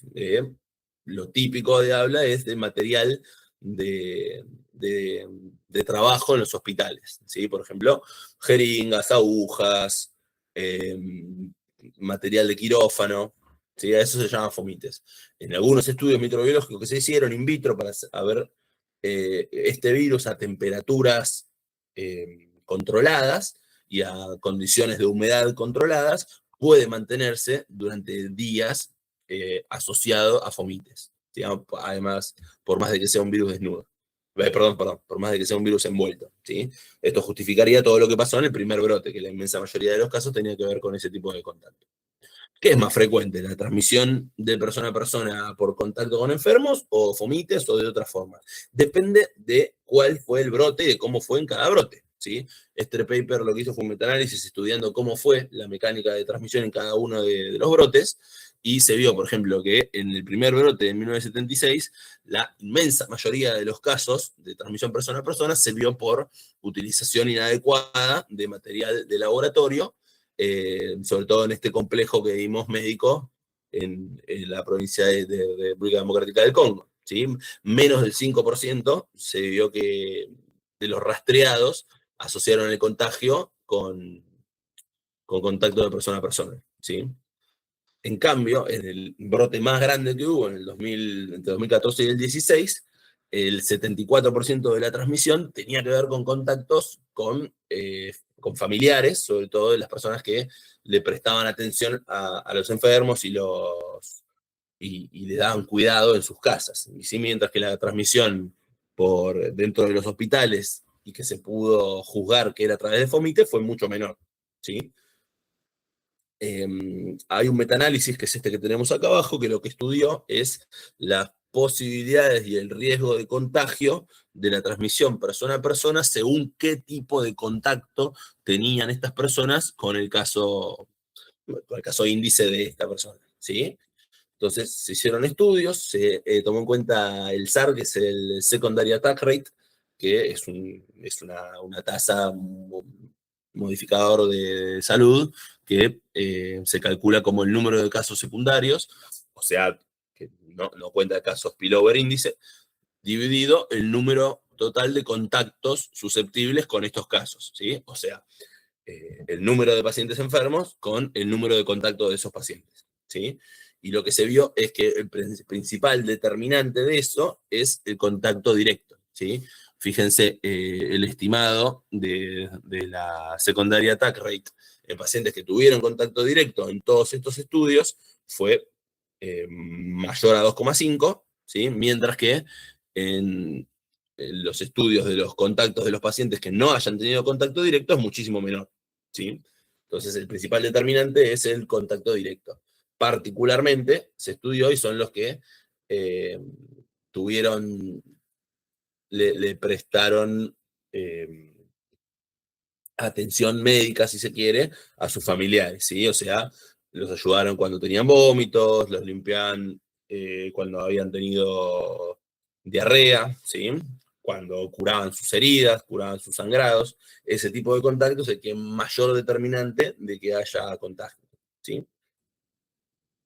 Muy bien, entonces, ¿cómo vamos a ver patogenia? ¿Sí? Siempre la patogenia empieza con cómo ingresa el microorganismo, o en este caso el agente etiológico al huésped, ya hablamos un poco, ¿sí? Si que es a través de la sangre de los enfermos o de los cadáveres, con el contacto con mucosas o piel lesionadas o con accidente de laboratorio. Bien, esto es uno de los fluidos. Ahora, ¿qué otros fluidos corporales podemos hablar que mantengan viriones activos y que puedan llegar a generar infección? Semen, secreciones genitales, sudor, orina. ¿Se estudiaron? Bien, hubo muchos estudios al respecto, ¿sí? Este estudio del 2016 que evaluaba la persistencia de virus ébola en distintos fluidos corporales, ¿sí? Y cómo esto puede implicar con respecto a la transmisión de la enfermedad, ¿sí? Es un cuadro largo con muchos estudios que se hicieron, ¿sí? Ven que evalúan orina, sudor y piel, semen, saliva, leche materna, materia fecal, secreciones conjuntivales, secreciones vaginales, y se estudian por cultivo celular o por serología o por PCR, ¿sí? Entonces, algunos estudios no encontraron en orina, un estudio sí, en sudor estos estudios no habían encontrado, pero los estudios siguientes sí. En semen sí se vio, en la mayoría de la serie se encontró genoma del virus en fluido seminal, en saliva menos, en materia fecal sí, no en las primeras series, pero en la segunda serie sí. En secreciones conjuntivales también, y en vagina también, ¿sí? Estos son los distintos muestreos que se hicieron. Aparte tenemos un apartado que es otros, o sea, otros fluidos corporales, ¿sí? Se vio que en el caso de pacientes embarazadas se vio PCR positivas en líquido amniótico, en el tejido de la placenta, en la sangre fetal, en el meconio, ¿sí? Y en un paciente que se estudió, un paciente que tenía una retinitis, se estudió el humor acuoso del ojo y se vio que tenía positiva la PCR para virus. O sea que hay muchos fluidos corporales en los cuales podría llegar a haber eh, genoma del virus. Ahora, el problema es que haya genoma de virus no significa que esos genomas correspondan a virus activos, ¿sí? Pueden ser restos de, de ácidos nucleicos del virus y nada más. Y aparte, no sabemos en qué puede alterar la transmisibilidad o no, porque el hecho de que se haya visto genoma en un fluido no quiere decir que por ese fluido se pueda contagiar. Bueno, uno de los estudios que evaluó esto fue un paper con respecto a un caso de un paciente en el cual se encontró genoma de virus ébola en sus secreciones seminales, muchos días después de que el paciente había terminado la enfermedad por virus ébola, y se vio a través de estudios epidemiológicos, de estudios genómicos de los virus, que tanto el virus de él como el virus de su pareja eran iguales, ¿sí? Entonces, obviamente hay que leer todo el estudio epidemiológico para saber que no, la transmisión no fue de otra manera, pero este paper, que se publicó en revistas científicas, en New England Journal of Medicine, la conclusión que llega a que es posible la transmisión sexual, por ejemplo, de ébola de una persona a la otra, ¿sí? Bien. ¿Hay transmisión enteral? Enteral quiere decir a través de ingesta. Bueno, en los estudios en humanos, el único que lo asocia es este caso, que es uno de los brotes en Gabón, eh, que lo que evaluó es presencia de eventos spillover en cazadores y en carniceros que trabajaban la carne de chimpancés que habían estado infectados. No habla particularmente de ingesta, habla de contacto y de manejo de productos cárnicos, ¿sí? Pero no habla explícitamente de ingesta. Vía inhalatoria, esto es lo que más revuelo causa, obviamente porque un virus airborne, o sea, un virus que se puede transmitir por vía respiratoria, es epidemiológicamente alarmante. No hay ningún indicio de que los virus se puedan transmitir por vía inhalatoria en humanos, ¿sí? En primates no humanos, lo que ocurrió en el brote Reston, en los monos verdes que estaban en el laboratorio en distintas jaulas, y uno de los brotes de ébola de 2007 de Buenos Aires, vio que distintos primates no humanos que estaban en la misma habitación, en jaulas distintas y a distancia tal que sería raro que hayan tenido contacto directo, los primates terminaron infectándose Y la explicación más lógica que encontraron es que haya habido aerosolización y hayan tenido contacto, transmisión inhalatoria. Eso es lo único que podría asociar transmisión inhalatoria, pero solamente se dio en estos dos casos y solamente en primates no humanos. No se pudo evidenciar ni siquiera en el brote de 2014-2016, donde hubo más de 20.000 casos. ¿Sí? ¿A qué vamos con todo esto? En realidad, siempre toda transmisión depende de un contacto entre el patógeno, ya sea virus o cualquier otro microorganismo, con el huésped, y depende principalmente de cuatro grandes columnas, que es el inóculo del virus en este caso, o sea, qué cantidad de partículas virales están en contacto con esta persona a través de este tipo de contacto, cómo es la virulencia de cada uno de estas infecciones. Esto es para generar la enfermedad, ¿sí? ¿Qué susceptibilidad tiene la persona con la que va a tener el contacto y la velocidad de infección? Estos son los determinantes que determinan, valga la redundancia, cómo es el contacto entre el huésped y el patógeno o cualquier infección, ¿sí? En este caso, yo creo que lo principal que uno tendría que tener en cuenta es el inóculo viral, ¿sí? Porque si bien no hay evidencia de transmisión enteral o inhalatoria entre seres humanos de persona a persona, sí es una de las principales vías a través de las cuales se infecta experimentalmente a animales de experimentación, ¿sí? Ya sea por vía enteral o por aerosolización, pero las cantidades de virus con los cuales se pone en contacto son muy grandes, ¿sí? La dosis habitual para infectar uno de estos primates no humanos es alrededor de 1.000 unidades formadoras de placa por unidad de volumen de la solución, cuando se vio que 0,02 unidades formadoras de placa, que corresponderían a unos 90 billones, ya serían suficientes para infectar. Entonces depende un poco de eso, del inóculo. No se vio que en la naturaleza haya transmisión ni inhalatoria ni enteral de persona a persona. Bien, hablamos un poco de patogenia, ¿sí? Una vez que haya ingresado el virus de la manera en que sea, va a tomar contacto en primera instancia con las células huéspedes, ¿sí? La inmensa mayoría de los casos, estas primeras células con las que van a tomar contacto son las células de inmunidad, ¿sí? Ya sean células dendríticas o macrófagos, ¿sí?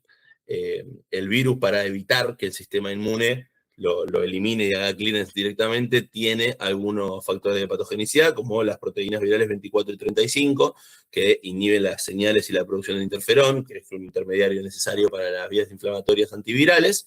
Y yo les conté antes que las glicoproteínas tenían una variante que era soluble, eso quiere decir que se libera en el suero, lo que hace es unirse con los anticuerpos neutralizantes para evitar que neutralicen el virus, ¿sí? Como un efecto señuelo, ¿sí? Desde estas células que van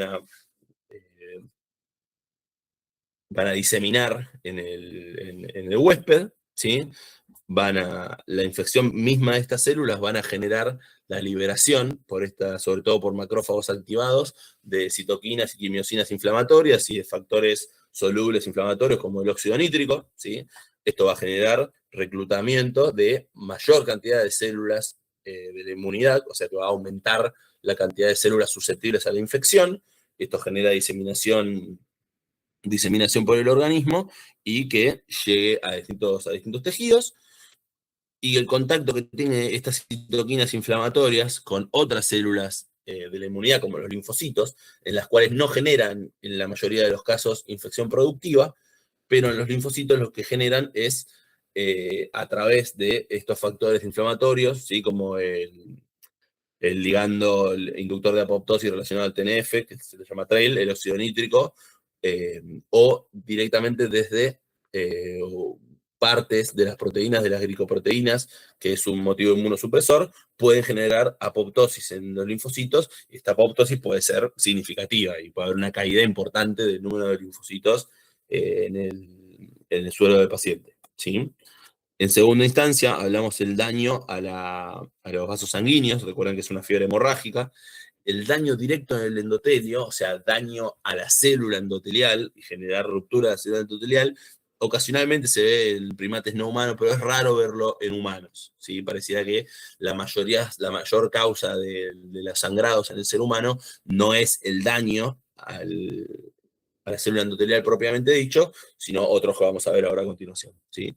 Además de estos daños que son inmunomediados, también tenemos daños que dependen del virus propiamente dicho, ¿sí? Y que sobre todo dependen de la actividad que tengan las glicoproteínas con las células, y sobre todo esto se da en tejidos como el hígado y la glándula suprarrenal, ¿sí? También se da en riñón.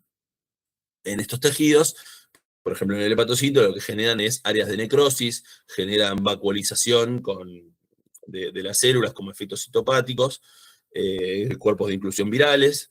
En el vaso, por ejemplo, en los linfáticos, lo que se ve son grandes regiones de apoptosis de linfocitos. En el riñón se da daño en el epitelio del túbulo renal, si esto da necrosis tubular aguda. A través de la secreción de factor tisular, se genera una activación de la vía extrínseca de la coagulación y esto hace la generación de trombos de fibrina, ¿sí? Todo eso induce a daños en cada uno de los órganos y aparte formación de coágulos y trombos que pueden generar isquemia en todos estos órganos, ¿sí? Esto es un poco de tejidos de biopsias que se hicieron en distintos órganos enfermos, donde se pueden ver los daños que puede causar el virus en cada uno de estos órganos, ¿sí? Esto es una biopsia con hematoxilina y eosina, donde se ve en el vaso depresión de linfocitos y reemplazo por tejidos necróticos. Se ven depósitos de fibrina. Acá lo que podemos ver no se ve mucho porque está señalado por una estrella, pero abajo de la estrella se ven los depósitos de fibrina. Este es el mismo tejido que se le hizo una prueba de inmunohistoquímica para antígenos virales y se vio que es positiva para los antígenos de este virus. Estos son muestras de hígado, ¿sí? Por ejemplo, acá vemos muestras de inmunohistoquímica de antígenos en los hepatocitos, ¿sí? Acá vemos áreas de necrosis en la hematoxilina y eosina. Hay distintos cuerpos de inclusión. Eh, Sobre todo vaso, órganos linfáticos secundarios como los ganglios linfáticos, el hígado y los riñones son los más afectados por el daño directo del virus, ¿sí? Estos son eh, observaciones de necrosis en tejidos de primates no humanos, ¿sí? Fíjense, acá lo que se ven son signos de sangrado, estos son petequias, ¿sí? Se ven petequias, este está infectado por ébola zaire, está infectado por virus Marburgo, por ébola Sudán, estos son duodeno, que muestra sangrados intestinales. Con respecto a la clínica, un término importante es hablar de periodo de incubación. ¿Sí? El periodo de incubación es aquel que ocurre desde que el susceptible, ¿sí? El organismo, tiene contacto con el virus hasta que empieza a generar síntomas, ¿sí? Eso se llama periodo de incubación. En todas las series, el periodo máximo de incubación que se llegó a ver es de 21 días, ¿sí? O sea que desde que alguien tiene contacto con el virus hasta que pueda hacer síntomas, lo máximo que puede ver son 21 días, ¿sí? La enfermedad, el periodo de enfermedad tiene distintas etapas. Tiene una etapa temprana, que es un pródromo de enfermedad, donde el paciente tiene dolor en el cuerpo, o sea, mialgias, fiebres, un poco de fiebre, un poco de diarrea, ¿sí? Un segundo pico, que es a partir de la segunda semana, que acá es donde ocurren las complicaciones mayoritariamente. Si la enfermedad es mortal, suele darse en la segunda semana, ¿sí? Donde empieza el daño a los órganos, ¿sí? Daño hepático, falla renal. Eh, Hay un exantema, lo que les nombré recién acá. Esto es un exantema eh, petequial, o sea, es un sangrado, ¿sí? Los primeros días antes del exantema petequial puede tener un exantema similar al del dengue, ¿sí? Un exantema eh, eritematoso, ¿sí? Ambos se pueden dar, por ende los diagnósticos diferenciales con otras enfermedades febriles inflamatorias es bastante difícil, dependemos mucho de la epidemiología, ¿sí? Eh, si el paciente pasa esta etapa, ¿sí? Si pasa la segunda o tercera semana de infección, pasa una etapa de recuperación o de eh, donde pueden persistir algunos daños, como por ejemplo acá no lo menciona, pero existe la posibilidad de una meningoencefalitis que se puede dar en este periodo, en el periodo de convalecencia, ¿sí? Y es una meningoencefalitis causada por el virus y se puede ver virus viable en el líquido cefalorraquídeo del paciente. Puede haber disfunción cardíaca, sobre todo por daño del endotelio, o sea, del endocardio. Puede haber uveitis y retinitis, como vimos en el paciente del cual se obtuvo del humor vítreo, del humor acuoso, el virus, ¿sí? O sea que el periodo de mayor daño es la segunda semana de infección, ¿sí? De acá sacamos un dato más que es importante, que es que el inicio de los síntomas típicamente precede la detección de ARN en la sangre del paciente, ¿sí? Este es la detección de ARN en el paciente, que en la primera etapa es alta y después va disminuyendo. ¿Por qué es importante esto? Porque en todo este periodo, en el periodo de incubación, no hay detectabilidad de genoma de ARN en el suero. ¿Qué quiere decir? Que para que el paciente contagie, habitualmente tiene que estar sintomático. Esto es importante para las medidas epidemiológicas de control del foco, ¿sí? Los intervalos más largos en los que hubo detección de antígeno, de genoma de ébola, fue en sudor de 40 días, en genitales femeninos en más o menos un mes, ¿sí? Todos más o menos pueden mantenerse durante casi un mes, un poquito más, y menos en salida y en lágrimas, que es más o menos una semana. Recordemos que todo esto queda bastante lejos del fluido seminal, ¿sí? Que se vio hasta en 180 días después, ¿sí? Recuerden que el hecho de que haya genoma viral no quiere decir que haya una persistencia de virus eficaces para hacer transmisión ni para contagiar, ¿sí? Así que esto no quiere decir que durante estos días puede contagiar, sino que eso se tiene que seguir estudiando, ¿sí? Vamos a hablar un poco de la situación actual, ¿sí? El primer caso del brote de Bundibugyo fue, bueno, personal de salud, el 24 de abril de este año, que falleció en las primeras 3 semanas en la provincia de Iturri, que estaba al noreste, ¿sí? De la República Democrática del Congo acá, ¿sí? Desde el primer caso hubo una expansión muy rápida de casos, ¿sí? Con una mortalidad considerable, ¿sí? Que llegó a pasar la barrera con Uganda. Este es de los últimos días de julio. El paper de los últimos días de julio lo que hizo fue estudiar eh, cuánta cantidad de casos había notificados en los 100 primeros días. Entonces, fíjense que en las últimas brotes, ¿sí? El de 2014,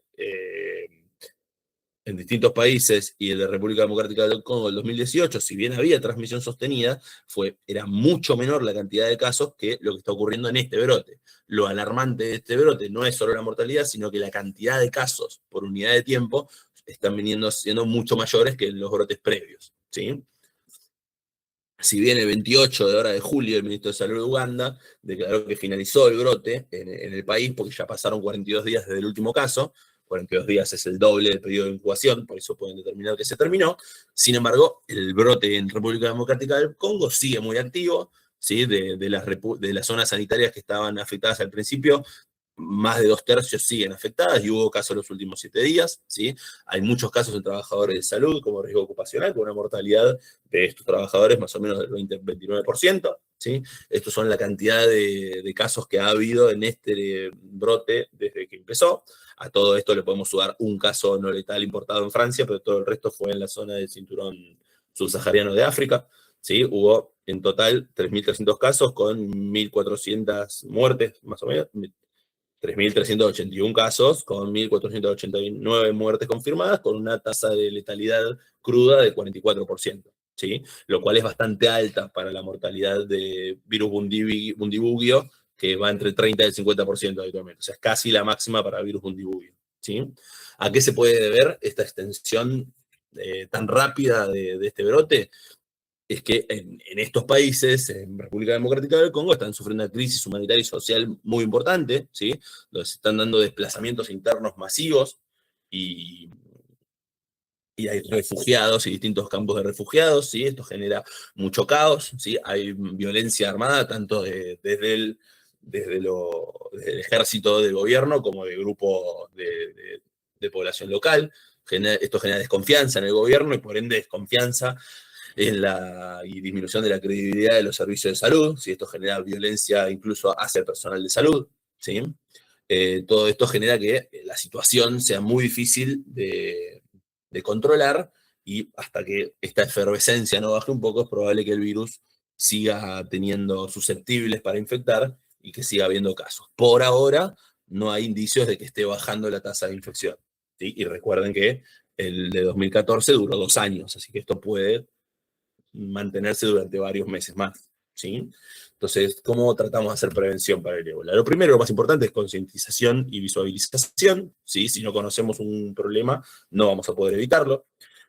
Hay que hacer prevención primaria, ¿sí? Hay que hacer si tenemos la posibilidad de hacer consulta a los servicios de medicina del viajero para todo lo que corresponda a esa zona, o incluso, por ejemplo, con lo que pasó con el Mundial, ¿sí? Es importante, si tenemos la posibilidad de hacer consultas con el servicio de medicina del viajero. Hablamos un poco de quimioprofilaxis, qué manera hay de evitar la infección a través de fármacos, ¿sí? ¿Existen vacunas para el virus ébola? Sí existen. Para el ortoegolavirus airense, o sea, para el virus aire, para el virus ébola propiamente dicho, existe esta vacuna hace unos cuantos años que se vio una buena tasa de efectividad, pero no hay evidencia de que esta vacuna sirva para el bundibugio.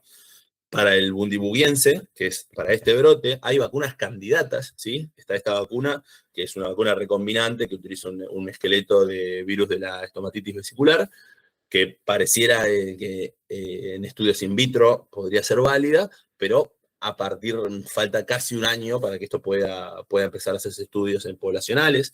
Hay una segunda vacuna que la hacen en Oxford, que aparentemente dentro de 2 a 3 meses podría estar disponible para iniciar los estudios. Existe la posibilidad de la profilaxis post-exposición con algunos candidatos de antivirales como el obeldesivir, que todavía no hay estudios hechos que le permitan la actividad en este brote. ¿Sí? Todos estos, la viabilidad de todo esto depende un poco del SAGE, que es el grupo de expertos asesor estratégico, que en inmunizaciones, que es los que tratan de socavar la cantidad de transmisión de estos casos en cada uno de los brotes. ¿Sí? Aparte de esto, hay que hacer medidas de control de foco. ¿Sí? Necesitamos a profesionales de la salud que estén involucrados en el tema, que estén entrenados para poder hacer frente a esta situación. Hay que tener un plan de contención de salud pública, todo lo que tiene que ver sobre todo con la llegada de pacientes de viajeros, ¿sí? Para poder hacer estudios de casos, estudios de contactos, ver si hace falta o no hace falta el aislamiento de estas personas para evitar que este brote pueda llegar. ¿Sí? Y es muy necesario tener una alta sospecha clínica epidemiológica para poder detectar esto, porque recuerden que en la primera semana los síntomas son muy inespecíficos, fiebre, dolor de cuerpo, dolor de espalda, tranquilamente podría ser un síndrome gripal, o en épocas veraniegas, tranquilamente en época de brote de dengue, también podría ser un diagnóstico diferencial, así que la alta sospecha, sobre todo epidemiológica, es muy necesaria, porque si no esto puede pasar por debajo del radar y que haya un brote grande. ¿Sí? Finalmente, como parte de prevención, siempre de las cosas más importantes que hay es que haya inversión en lo que es investigación, ¿sí? Investigación clínica, farmacológica, e investigación básica. ¿Sí? Si no hay investigación básica, no se sabe qué es la retrotranscriptasa, por ende no hay antirretrovirales y no hay tratamiento para el HIV. Si no hay investigación básica, no hay cultivos de virus, no hay vacunas. ¿Sí? Entonces, más allá de para este brote en particular, siempre lo más importante es que haya compromiso, ¿sí? Para la investigación en todas sus variantes. ¿Sí? Sin esto es muy difícil avanzar para que estos brotes se den cada vez menos, porque hasta ahora no hay nada que plantee que estos brotes se van a dejar de dar, incluso cuando termine este. ¿Sí? Este mismo año, que podríamos aprender de esto, se homenajeó, se le dio el premio Virchow o Virchow de trascendencia en estudios de investigación microbiológica. ¿Sí? Se le dio a estas 2 personitas, así que si les suenan conocidas es porque son los que nombramos que descubrieron el virus en su primer brote. ¿Sí? Se los galardonó este año en el contexto del brote del virus Bundibugyo. Y nada, como última, una recomendación personal, ¿sí? Este libro es una novela, ¿sí? Habla del inicio y de los filovirus, parece particularmente del Marburgo y del ébola, como una lectura si les interesa el tema, introductoria, por si después se quieren inmiscuir un poco más, ¿sí? Nuevamente, agradecer a la Federación por haberme dado esta posibilidad y agradecerles a ustedes por haberse quedado y haber podido participar. Y nada más. Muchas gracias.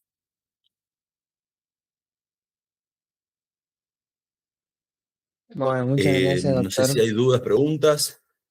Eso justamente iba a decir, si alguien tiene alguna duda, alguna pregunta que quiera compartir, puede hacerlo por el chat o puede prender su micrófono sin problema.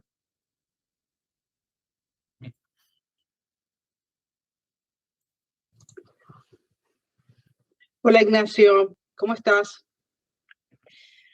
Creo que Hola nos Silvia, hemos ¿qué tal? visto ¿Cómo estás? bien, no sé si nos hemos visto mucho por el instituto. Para los demás, mi Sí, sí, sí, nombre es no, no, Silvia no. Fatefurt y yo trabajo en el Instituto de Microbiología y Parasitología de la Facultad de Medicina. Mi especialidad es la virología. Y al igual que Ignacio, siempre digo que sería muy feliz trabajando con ébola. Yo sé que esto suena como mal, pero bueno, los que somos medio fanas somos así. Lo que te iba a preguntar, y aprovechando que vos estás en el Hospital Muniz, porque justamente a raíz del último Sí, brote estuve tratando de averiguar algunas cosas. ¿Cómo sí. está preparado el Hospital Muniz? Por ahora lo que hay es, se están formando grupos de contingencia, lo que se trata de tener es siempre disponibilidad de camas de aislamiento, en el caso de que hay un algoritmo relativamente sencillo, ¿sí? Que es simplemente paciente febril que acuda o haya estado en contacto con alguien que haya acudido desde la zona de riesgo, es hacer el aislamiento, estudiarlo. Por ahora, por suerte, no ha ocurrido, pero por ahora el plan de contingencia es ese. Es Ese plan de, una. el plan de contingencia está relacionado con el Ministerio de Salud, ¿cómo Sí, sí, se sí. armó algún tipo de red Sí, para sí, sí, sí, está todo el bien. caso? Yo, en mi caso particular, yo no soy parte de esas redes, pero sí he tenido la información de que desde el Ministerio de Salud han venido a plantear estos casos de contingencia, han tenido reuniones con la dirección del hospital y por ahora la indicación es una sospecha clínica epidemiológica grande, anamnesis, hay ciertos carteles en las regiones del ingreso de los pacientes, del triage, de la guardia, para recordar el esquema del algoritmo de sospecha de enfermedad febril hemorrágica, a descartar fiebres hemorrágicas africanas.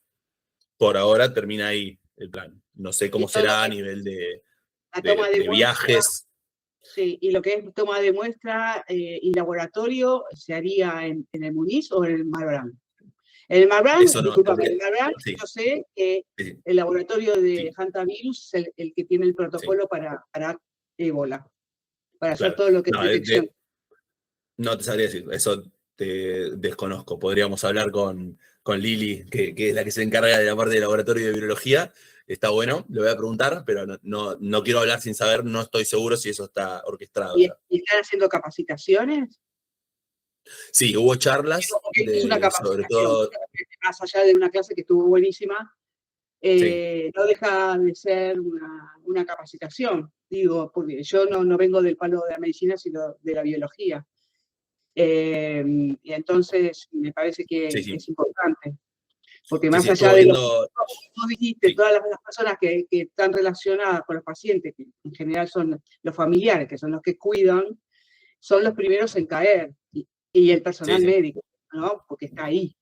sí, sí. Entonces, en ese sentido, viste, la capacitación en el hospital me parece que debería ser Sí, sí, sí. algo. Estuvo habiendo durante las últimas 2 semanas, por lo menos una clase por día, que se insta a los profesionales de guardia de esos días a ir a esa clase en cada uno de los días de guardia, por lo menos para aumentar el alerta en los servicios de primera consulta. ¿Mm? Ok, y todo lo que es todo lo que es protección personal, el cuidado, todo eso también hacen hincapié. Por ejemplo, los residentes, que también, los Sí, residentes siempre pagan el pato. También a ellos también se les capacita, se les Sí, y habla. asumo que varios de ellos deben estar acá ahora, así que sí, sí.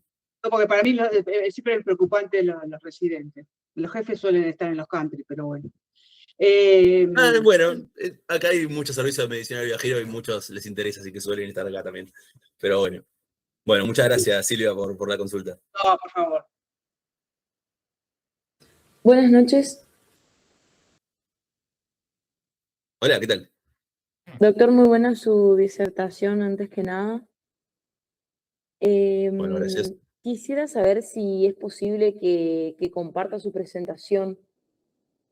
Sí, sí, sí, claro.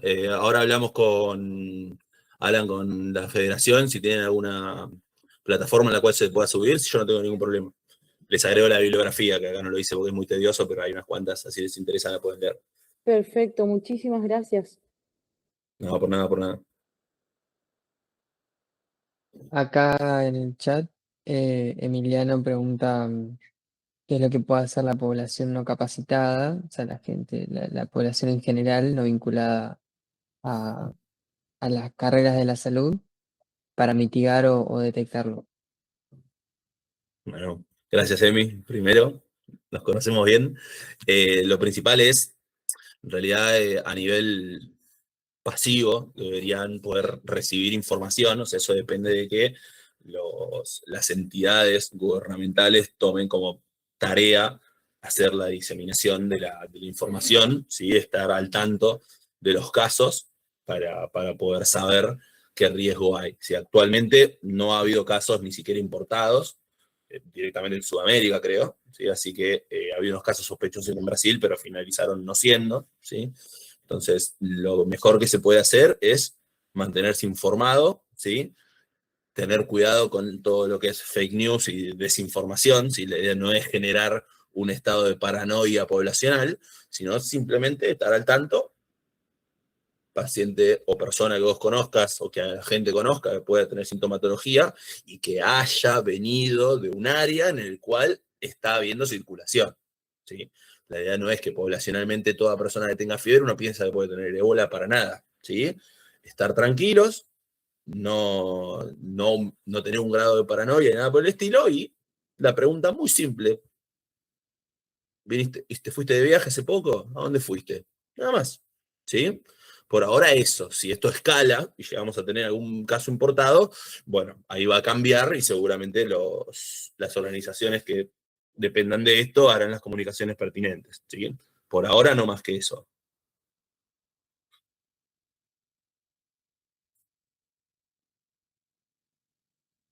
Perfecto, gracias, doctor.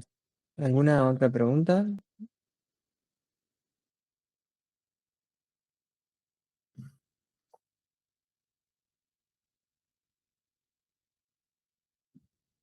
Bueno, si no tiene más preguntas, vamos haciendo el cierre entonces de la charla del día de hoy. Le agradecemos enormemente a nuestro disertante, al doctor Palomino.